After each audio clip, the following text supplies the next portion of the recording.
మోడీకి సంబంధించిన పథకాల్లో ఒక విచిత్రం ఏంటంటే పాపం భారతీయ జనతా పార్టీ వాళ్ళకి ప్రచారం చేసుకోవడం తెలియదు. అదే సందర్భంలో మిగతా వాళ్ళు ప్రభుత్వాలు ఎవరన్నా ఆ పథకాలు వాడినా కూడా ఎవరికి చెప్పరు. తాజాగా చూసుకుంటే మోడీకి సంబంధించినటువంటి ఒక పథకం, ఇది నేను చూశాక నాకు ఇట్లాంటి ఒక పథకం ఉందే అన్నటువంటిది, అంటే మీడియాకు కూడా తెలియనటువంటిది. ఎంతకాలం విద్యార్థుల ఉన్నత చదువుల కోసం అని చెప్పి కేంద్ర ప్రభుత్వం ఆర్థికంగా వెనకబడినటువంటి ప్రతిభావంతులైన విద్యార్థుల చదువు కోసం ఒక స్కీమ్ పెట్టిందట. National means cum merit scholarship, M S national means cum merit scholarship. ఇది 9వ తరగతి నుంచి ఇంటర్మీడియట్ వరకు చదివే పేద విద్యార్థులను ప్రోత్సహించేందుకు ఏటా స్కాలర్షిప్ అందిస్తుందట. AP directorate of government examinations విభాగం ఈ మేరకు నోటిఫికేషన్ విడుదల చేసింది. దీని ప్రకారం స్కాలర్షిప్ ఏంటంటే ఎంపికైన విద్యార్థులకి నెలకు 1000 రూపాయలు చొప్పున ఏడాదికి మొత్తం 12,000 రూపాయలు అందజేస్తారు. 9వ తరగతి నుంచి ఇంటర్మీడియట్ పూర్తి చేసే వరకు ఈ స్కాలర్షిప్ వస్తుంది.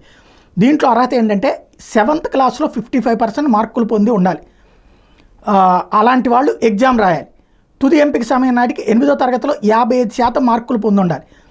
ప్రభుత్వ, జిల్లా పరిషత్, మున్సిపల్, ఎయిడెడ్, మండల పరిషత్ ప్రాథమికోన్నత పాఠశాలల్లో రెగ్యులర్ విధానంలో 8వ తరగతి చదువుతూ ఉండాలి. అంటే గవర్నమెంట్ స్కూల్ పిల్లల కోసం మోడీ సర్కార్ పెట్టినటువంటి పథకం.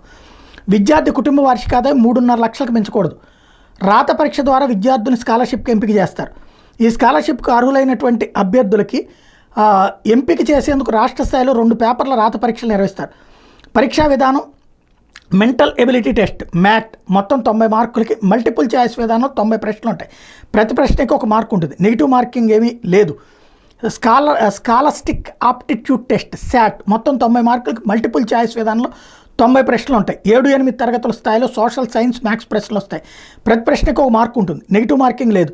దరఖాస్తు విధానం ఏంటంటే రాష్ట్ర ప్రభుత్వ సెకండరీ ఎడ్యుకేషన్ బోర్డు వెబ్సైట్ ద్వారా ఆన్లైన్లో విద్యార్థుల దరఖాస్తుల్ని ఆయా స్కూళ్ళకు సమర్పించాలి. తద్వారా ఆ దరఖాస్తుల ప్రింట్అవుట్లని, ధృవీకరణ పత్రాన్ని DEOలకు పంపాలి.